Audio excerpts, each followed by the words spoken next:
So yeah, the Mempool Anarchist Cookbook, Poison Blocks. Basically, how do you build one of these things? So as part of my demo, I guess I'd ask is like, what do you guys think is a reasonable time to validate a block in Bitcoin? 10 seconds? Okay. What do you think my block I'm going to cook up today is going to take? Yeah, sure. Yeah. So yeah, right here, I have cooked up a little bit of a demo for you guys. On the right-hand side, I got a Bitcoin node at host ending in 90. And that's just a standard reg test node, no modifications. And this is on the left-hand side, my malicious pool. And I put in the performance counter, so it'll benchmark how long this block is going to take. And I have it set up so it's going to mine to an address. This block in pink that's cooked up based on a lot of these. Well, let's scroll down. There's a lot of preparation transactions to make this kind of thing happen. But nonetheless, the validation time should be pretty impressive in terms of just total time it takes. And you can stall out a node. And so this is our redeeming transaction that will redeem 22,000 inputs of SIG checking. Let's get started. So, okay, it's going to do its thing. I saw a header on that side. And if you notice, it says connect two transactions. This block will move over here now, okay, because all the signatures were cached on our side in the mempool. This node has received it. It's now thinking, and it will be thinking for a very long time. So while I do my talk, yeah, we'll check up on it in a bit. So next is, okay, here we go. Kind of like, okay, TLDR, where did all this start? Merit, Slipstream, and emails from people. Some history of like how this has already been in Bitcoin for quite a while, actually since the very beginning, technically. Proof of concept, which I'm demoing right now. The cookbook of how you do this, slightly redacted so that people don't do this. Headers only mining and how this potentially could keep things going in the short term, but has its own caveats. And then ultimately solutions to the problem. So the first rule of DOS blocks is you do not talk about DOS blocks. This talk is not designed to let this go out and let's go out and do this. Instead, it's designed just like, hey, make your own decisions about like, do we need the great consensus cleanup? Is this even a problem? Share responsibly. And as a note, this was created without collaboration from any others, and this work is mine alone. As such, like I took resources from the internet, et cetera, to do this, but I didn't like directly collaborate with anybody to disclose this. Yeah, and I stated in 2024 OPNEXT that nation state adoption would be irresponsible without patching this issue. I still don't disagree with this completely, but it was a little bit overblown when I first kind of discovered it. So yeah, let's go into like kind of what happened. Miners can be bad, okay? But yeah, let's construct so miners can, as we're going to see, construct very difficult to validate blocks, and these cause nodes to stall. And well, that's the problem in many regards because first of all, like miners, they will be stuck spinning on work because they'll be validating the next chain tip. Two, the RPC actually dies during this process. And then, yeah, the Bitcoin current nodes will always accept the first block seen. So once this thing's in your node, it doesn't stop processing it. It will literally just continue to go, even if there is a faster to validate block that comes in during that time. So why would anybody even consider doing this? Miners could poison blocks essentially to disadvantage their competitors, right? Get a little bit of alone time on the network. If you knew very deliberately how to target other miners, you could do it just to be a troll if you had enough money. Nation states as well potentially might use this as a tactic to, well, make Bitcoin hard to use for maybe a small little country in Central America. I doubt that would ever happen, but still. Next is like how you would do this. You'd probably want to run a pool to do this. Otherwise, it'd be pretty difficult to do on the current Bitcoin network because we do have a thing called isStandard, which kind of blocks a lot of this stuff from happening. In my case, I did maximize for pure validation time to make it last as long as possible to validate the block, not for economic cost. But you would want to buy, in my case, like about 150 blocks of setup transactions to make this possible. Hope nobody notices on the Bitcoin network because then they would get ready for what you're about to do. And then if all goes successfully, you get to redeem your prize of about 25 minutes on the network with a reasonable Xeon computer spinning everybody else's wheels if you hit the right targets. So how did all this start? I created a service at Marathon Digital Holdings called Slipstream. What Slipstream was, it is a non-standard transaction submission service. Bitcoin has what's called isStandard, what I said, just allows very safe transactions, none of this stuff to get through, and protects miners, protects nodes, but it is not consensus. Like it is part of consensus, but there's more you can do. And so what happens is like my initial kind of testing in Slipstream was like, can I make something go out of Mempool's policy and break consensus? CPFP chains, size limitations, 4 megas, that kind of stuff. Non-mandatory flags, don't get DDoSed or forked. But when you do these things and you actually release the product, a core contributor who I'm not going to name will send you an email and tells you you very likely missed a few things, and rightly so. And what I mean by that is that there's two things. There's a quadratic hashing issue and the worst case validation time for blocks, which I'm demonstrating right now, that abuses the quadratic hashing issue along with tons of signature validation. So yeah, basically this is the kind of stuff you got to learn about to kind of modify a pool to accept non-standard transactions without breaking a ton of stuff. By the way, if I'm going towards 30 minutes, let me know. So here's the history of this. So basically in 2009, 2010, limits to the number of SIGOPs are introduced into Bitcoin, and also the block size is restricted to 1 megabyte. This is very important because each one of these inputs takes up a little bit of space, and this creates a quadratic problem algorithmically. So bigger blocks without limiting the size of the transaction below that block limit creates basically a bigger problem, and it's exponential. So 4 megabyte blocks with 4 megabyte transactions would be much worse than what we have today. And then the next piece is in 2013, Sergio Demon posted on Bitcoin Talk on January 30th about a 3-minute block that he had crafted that could stall out these nodes. And then next thing you know, the CVE comes out. And then 2015, F2 Pool inadvertently collecting a bunch of these like kind of like small dust transactions, redeems them in block 364,292 with roughly 6,000 inputs. And it takes about 30, users on Reddit noticed it takes about 30 seconds to validate this block. And this was actual economic activity. They inadvertently kind of DOSed Bitcoin with the quadratic hash problem. This transaction was the full size of a block. Oh, I don't have that up anymore. Okay, so we're gonna forget that one. But yeah, basically that is an entire 1 megabyte of data in that transaction that did that. And then Scaling Bitcoin in 2015 had 2 talks dedicated to the topic of like, hey, what kind of algorithmic issues are in Bitcoin that need to be solved to scale Bitcoin? And yeah, the quadratic hash problem and worst case block time validation were discussed. And in 2019, Matt Carolla creates the GCC, Great Consensus Cleanup, which Antoine talked about earlier, that he's now kind of extending or reviving back to resolve this specific problem. So what exactly kind of like are we even discussing in terms of this? So like basically consensus is all the valid rules of Bitcoin transactions, anything that could be considered a Bitcoin transaction. Think like matter on earth. It exists, right? This exists within the space of Bitcoin. Is standard. Those are your typical transactions you see every day. Your pay to public key hashes, your pay to Taproot, even pay to public key by Satoshi. Those are extremely safe for the Bitcoin network. The currently easily mineable transactions are the transactions allowed by miners to get onto the blockchain that they have basically deliberately gone out around the rules of Bitcoin Core and said, we are going to take these in, whether it be for personal or monetary reasons, we'll do it. But it's still safe enough that they can justify not breaking their pool, ideally. So then the next part of consensus right now is you have these DOS transactions that I'm kind of like demonstrating, which are these hard to validate transactions, blocks that contain them.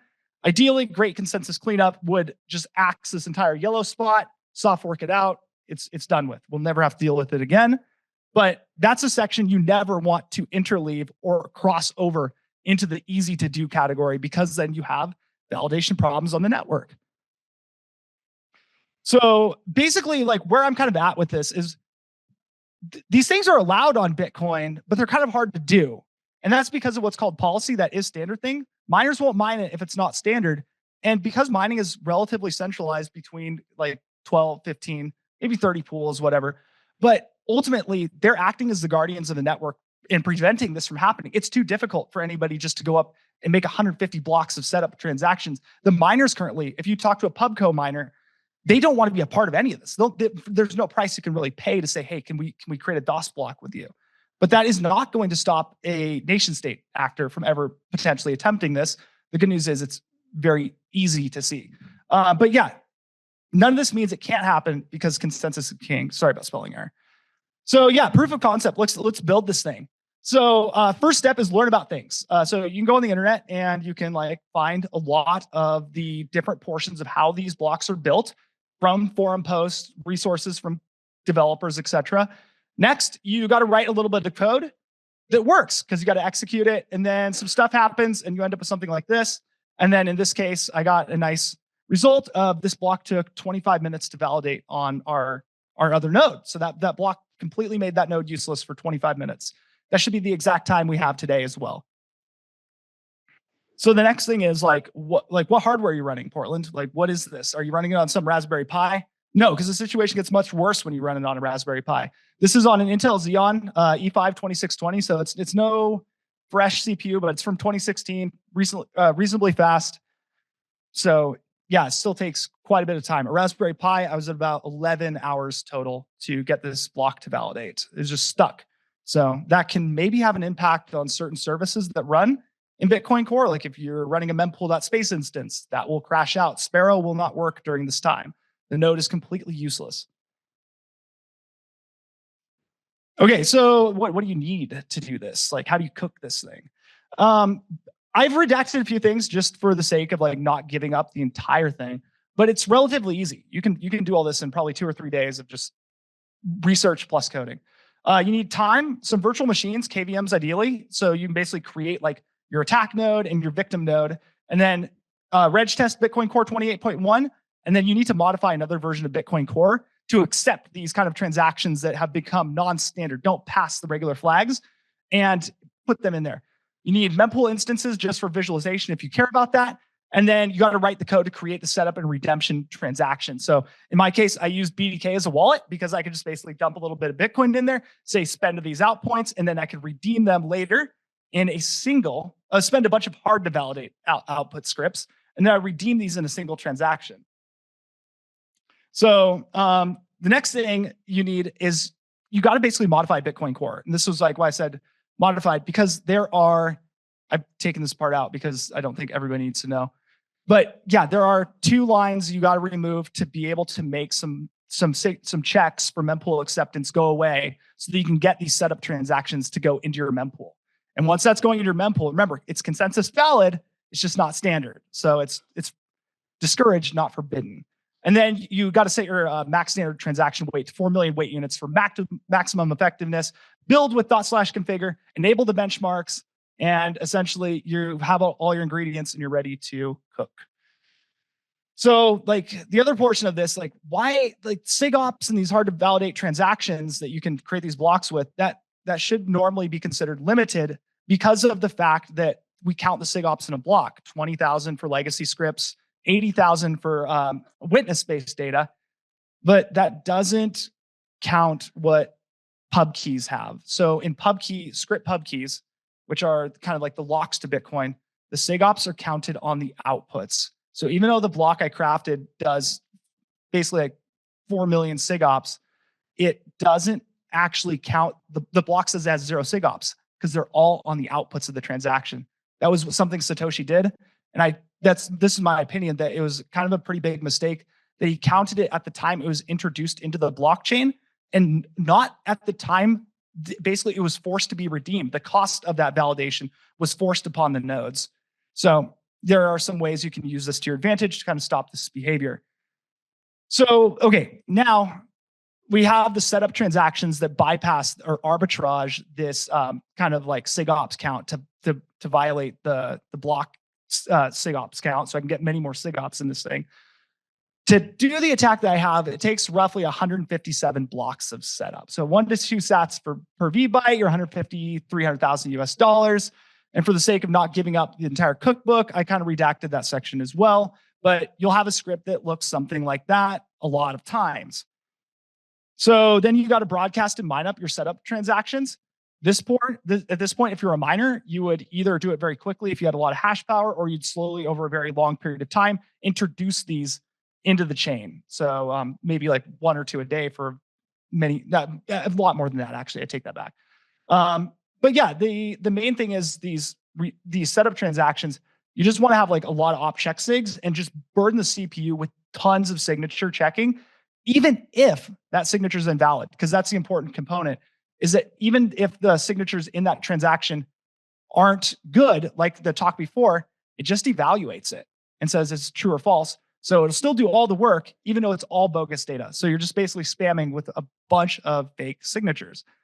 And the Xeon server I'm running it on kind of hurts from this, but ultimately the real like hardware that would suffer is probably Raspberry Pis, because they do, the ARM architecture on those does very poorly with signature validation. So next is like at the same time, there's a problem in Bitcoin called the quadratic hashing problem. This was solved with SegWit and Taproot. This is why we're using those legacy script pub keys. And what happens is that essentially for the number of inputs, you actually, for every signature you check, you're squaring the number of operations you got to do, because you got to check against the output index as well. So in essence, like the transaction I created has probably a maximum number of inputs, minus 22,000. I had some inefficiencies and just kind of timing it for this talk to be 25 minutes. You can actually get about 23,158 of these inputs. So the result I get can be slightly worse. Mempool was not able to visualize this. And then the example today, 484 million SIGOPs were used. SegWit fixes this, and then to amplify the attack from being optimized out, I use a single byte in the script seg that forces it to recompute or rehash all that data. So I have a little kind of video I created of my first like run of this. I was very excited when this happened, just because I did it, not because it's good. So yeah, I like set up my little stopwatch, and yeah, I'm going to speed up to 60x in just a second, get everything ready, check my mempool.space instances, my setup transactions. Here, I should have taken that section out. Okay. So next thing you know, basically run the command, and then the important thing to notice is just in a second. Okay, I created too many blocks in this one. So I'm going to fast forward. Then we're going towards, okay, so yeah, blocks are mined. And so this is at right now, what speed are we? 60x. So every time that goes up on the second column, that's a whole minute passing by. But over here, the CPU of this machine completely tapped the entire time. It's literally just going through and just hashing to do these signature operations. And also probably validating some of the signatures as well. So we're about to stop. Boom. So yeah, right there, the block comes in, it mines. And then the other note I would make that I saw during this process that was not my favorite to see, but during this whole time, the RPC work queue to do anything was just filling up. Nothing was actually happening for that 25 minutes. And the queue was actually mempool.space, or mempool asking for requests for information about the mempool, et cetera. And yeah, the node is useless during this entire time. So 25 minutes there.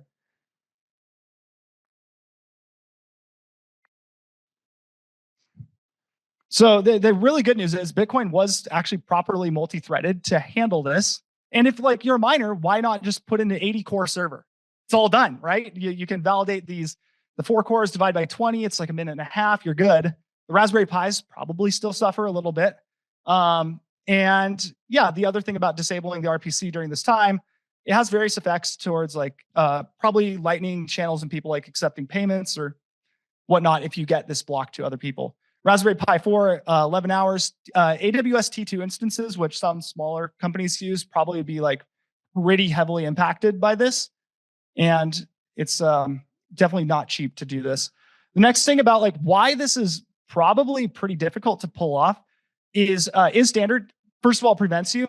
But even if you like get this block built and you're ready to broadcast it, in my example, I basically submit it off to another node that I know I'm going to hit. But if you actually want to do damage to a miner, you're going to want to get all the way over here. But if you broadcast it to your set of nodes and you get this one's going to stall out for 11 hours because it's a Raspberry Pi. So nothing's going to happen. By then, all these will have moved on to the chain. This guy here will get the block like, hey, this one's done. Gets the block. It's going to, I'm already basically 100 blocks ahead of you now. So it's not you'd have to be very targeted towards like hitting pools to make this happen. Yeah, and the other thing too is like some pools are fenced by Bitcoin nodes. So basically they have a ring around their template generators to kind of protect them from different things, keep transactions internal. You would have to hit like the entire fence to make this happen. That would be incredibly difficult to do. And at the end of the day, like the miners can be in agreements to orphan your block out. But I think this doesn't work well right now in Bitcoin because of the fact that the subsidy is high. So if you just happen to get this thing to stick in the chain, stall it out for 25, 30 minutes, right? It's stuck. And some miners built 3 blocks on top of it. Even if it's headers only, they've collected 9 Bitcoin. If it's one miner like Foundry, for example, they're not going to want to probably give that money back. Maybe they do, but at the same time, it's a harder sell. But if we're really actually in the situation, miners are headers only on top of this block because they can't validate it, they would only be able to mine Coinbase transactions. In long term, that would have a null impact because they wouldn't have any fees in those Coinbase transactions. They couldn't add any other transactions to their block without risk of it becoming invalid. So can headers mining only solve this kind of issue? Like, okay, whatever, we'll just mine on top of this. And Jameson Law here wrote an article about like, hey, this is probably what would happen. I thought pretty deeply about this, and this was kind of my conclusion that yes, the chain could absolutely continue headers only for a very long time. If you DOS a network for a block that takes a day, via and F2 could just run headers all day long and just build more blocks. But what would happen, I think the problem is if the attacker was smart, they would create a block that would fail validation at the end of the check or close to it. And that way they could essentially double spend funds because they would mine headers only. The Bitcoin node would invalidate that block because it's no good. And then any work that's been done since would kind of be orphaned away. Or if you have enough hash rate, maybe you could just create a DOS block, another block in parallel. I think you would have to hit 3 blocks in a row plus 1 block during that time to kind of double spend this. But yeah, you could basically create a dud chain that gets kind of built on top of with headers, and you kind of mine your own chain along the side after you release it. Yeah, and even the RPC for submit block is dead during this time. So even if your headers only mining, you would have to find another way to construct the block that you found or the header and get it off to the network without having to use submit block. Side chains potentially with commitments might be affected from this. And the other thing I kind of thought about as well is like if you're headers only, you could probably use this to like maybe gain a little time if you're trying to recover funds from like a hack or whatnot. So basically you'd offer a service like, hey, I got all these prep transactions already done. I haven't redeemed them. I have a chance. I got like a bunch of hash rate. We could redeem it. And then we could stall the network out for a short period of time, maybe. And we might be able to like reorg the chain during that time for you. This is all probably impossible in reality, but these are just things that I thought about. Yeah, so basically what next I was thinking is most of these solutions to these problems with the great consensus cleanup, why they haven't happened, I think, in my own opinion, is that a lot of them can become confiscatory. And at which point do we say like, okay, it's okay to potentially lock out some pre-signed transaction from the days of Satoshi versus we got to stop this from happening. So the easiest way would be just start counting the SIGOPS in the outputs and seeing which one's greater, inputs or outputs. If either of them breaks the threshold, we don't do this. The block is null. Parallel block validation may be another solution. So if you get one block in, okay, and this one's taking enough time, your node may accept another block at that point to see if that one will validate faster to kind of get it unstuck and move forward. And if that one validates faster, that could be the first block. It's considered first block seen. The other thing as well, like a lot of this is the quadratic hashing problem. So if you could basically count the amount of data that your node has hashed to validate this block, maybe like 100 gigabytes of data hashed or 200 or something, you can go, hey, you're obviously just spamming. It's a consensus invalid block. Yeah. So, and then it comes down to the final thing is there are a couple resources if you want to like dive deeper into this. Johnson Lau, he basically is the first one to like say like, hey, we should use ratios of total megabytes hashed during the SIGOPS operation as a consensus rule to stop this from happening. Fabian, like how SegWit solved the quadratic SIG hash problem. This is important to actually understanding how all this happens because he goes into exactly the mechanisms that lead to this being possible. Rusty Russell explains that F2 block. Antoine, great consensus revival, validation cost metrics, and alternative to block size as an aggregate resource limit. Basically, both these proposals to kind of stop this from happening at Scaling Bitcoin 2015. Let's go check out my block. Is it done? Oh, no, it's not done. That means I finished my speech slightly early. How much time am I at?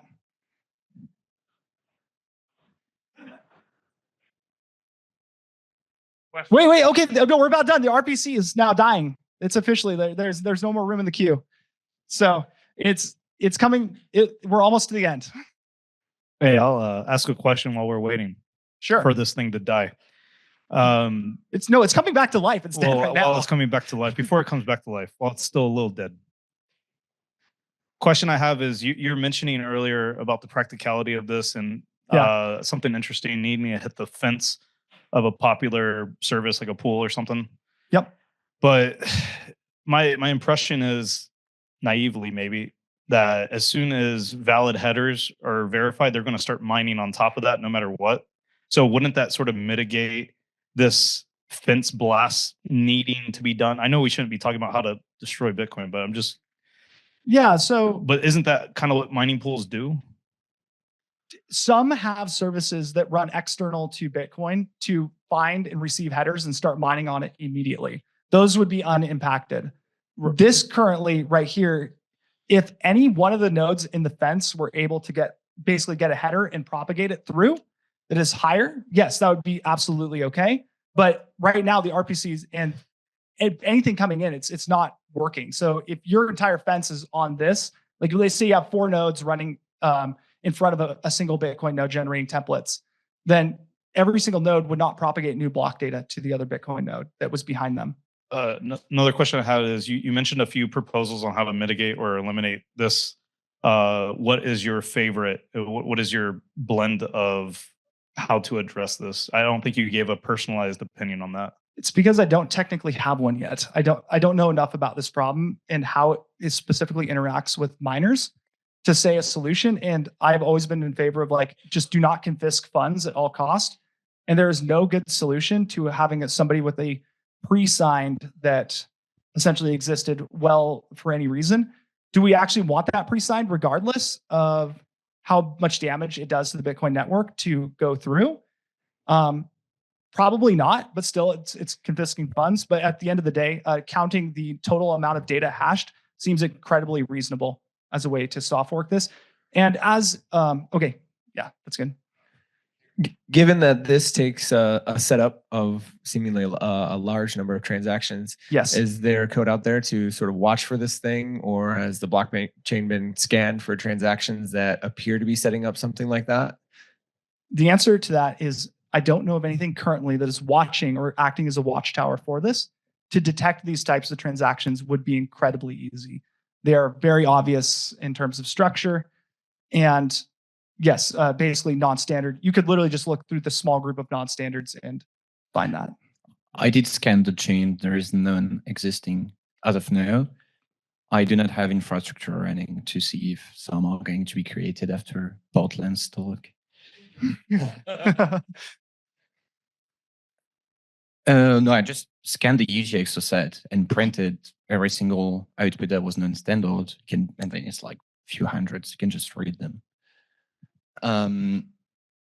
Yeah, and just to make it clear, my new proposal does not invalidate script functionalities. So the concerns about pre-signed transaction is much less so than it was before. So bad news, I think my demo just stopped because my laptop went to sleep and lost connection.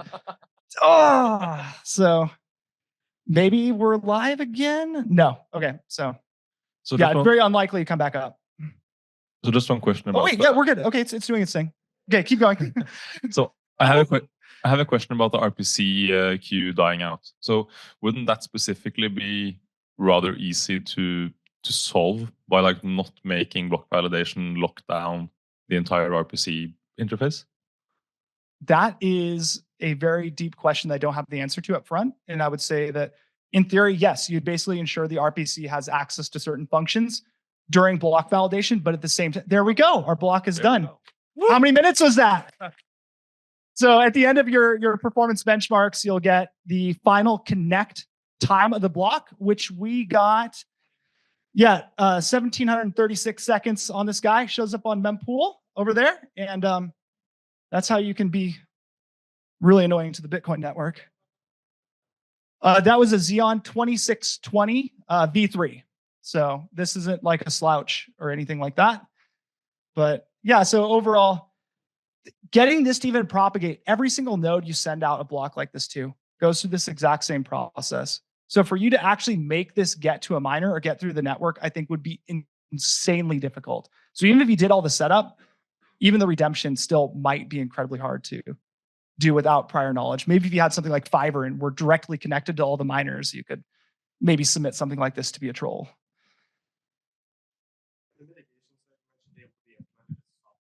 Yes, I believe all of them are currently.